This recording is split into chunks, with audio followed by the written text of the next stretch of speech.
Novocaine is directed by Berk and Robert Olsen and tells the story of Nathan Kane. After a night out with the girl of his dreams, Nathan Kane must use his disease that he's been living with for his whole life, SEPA, which makes him impervious to pain, and go and rescue her from a bank heist. I absolutely loved this movie. I thought this is by far one of the most entertaining movies of the year, and probably for the remainder of the year it's going to be up there on my list, I think. For starters, let's start off with Jack Quaid. As you know, everyone knows Jack Quaid kind of plays a similar type of character in most of the roles that he does, just kind of like the everyday man, or you know, the fuckboy kind of character almost. He plays almost the same guy in a lot of the different roles that he does, but for whatever reason this time really resonated with me. I thought that the performance was really fun and really good. I thought the character itself was still interesting as well. It was by far one of my favorite performances of his, and he's done stuff like The Boys, and then he's also been in the Scream franchise. He's been in Companion earlier this year as well. He's done a lot of stuff that I've enjoyed, but I think this one is definitely his best role that I've seen him in so far. And we also have to give a shout out to Amber Midthunder, who plays the love interest Sherry in this film. You may recognize her from films that she's also been in, like Prey, which I thought was absolutely fantastic, and she had some other roles like Dream Scenario as well, and she plays the love interest in this story, and I thought she played off Jack Quaid extremely well. Their chemistry is so awesome to see on the screen. You can really feel that these two have a connection. I thought that the way that they portrayed this relationship was really fun. And this is the type of thing that I say, like when I say that Hard Eyes didn't really do it for me because I didn't believe the relationship that those two characters had in this movie.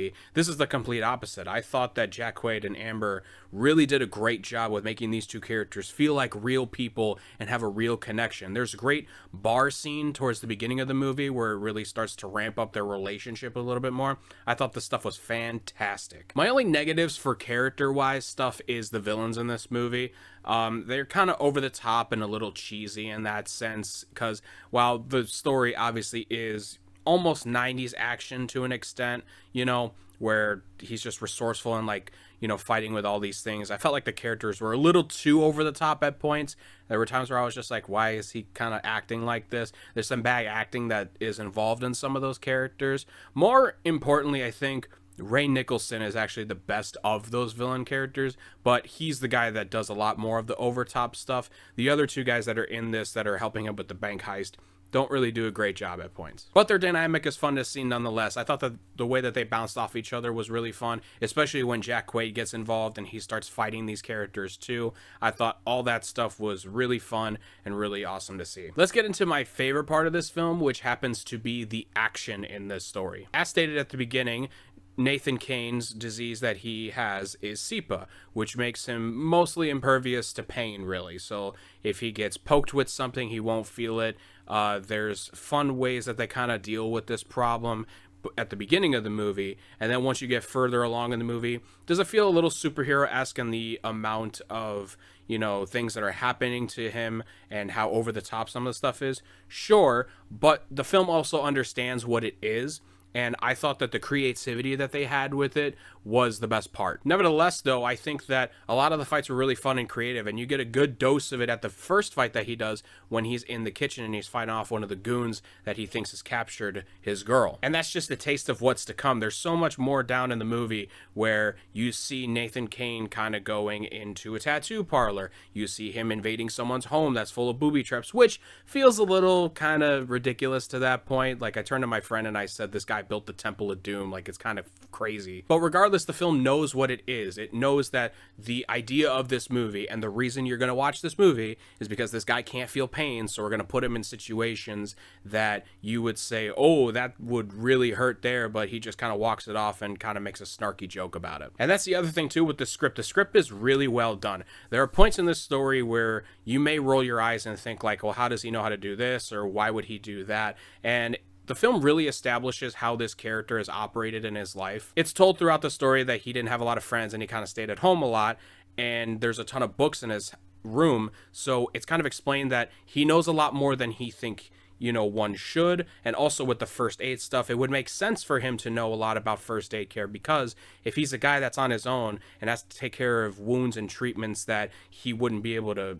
feel nonetheless, this is a good, way to show that, like, he knows how to give himself, like, stitches, and he knows how to perform smaller operations on himself from, like, impalements of sorts. Again, the story feels a little tight in that sort of sense. There's other things, obviously, that, feels out of the realm for sure. It's an action movie, but simple things like that is what helps a story like this progress and helps a story have staying power, because it would be like, oh, he's giving himself stitches and closing a wound. How would he do that?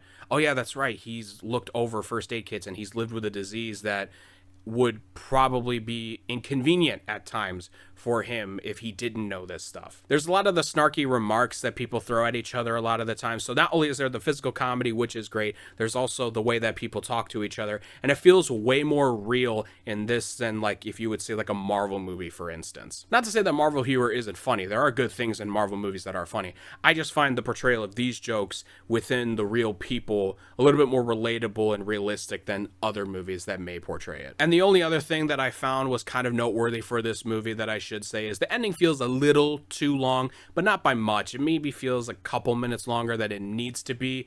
Once the movie kind of ends, at one point you think, okay, that's probably a fine way to do it. And then they kind of go along maybe 5-7 minutes longer than it should. So there's a weird area where it could have probably finished, or it could have finished at the one part and that would have been just fine to me.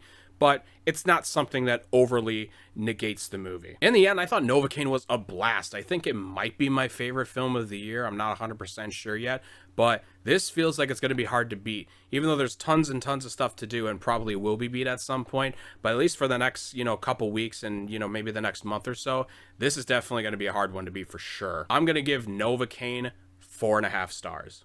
Thanks again for watching. Be sure to like and subscribe, and also go down below for all the socials that we have there, where we have TikTok, Twitter, Letterboxd, talking about all sorts of stuff, movie related, sports related, really anything that's on my mind. Thanks again for watching. Take it easy. Keep those cinemas alive, and I will talk to you all next time.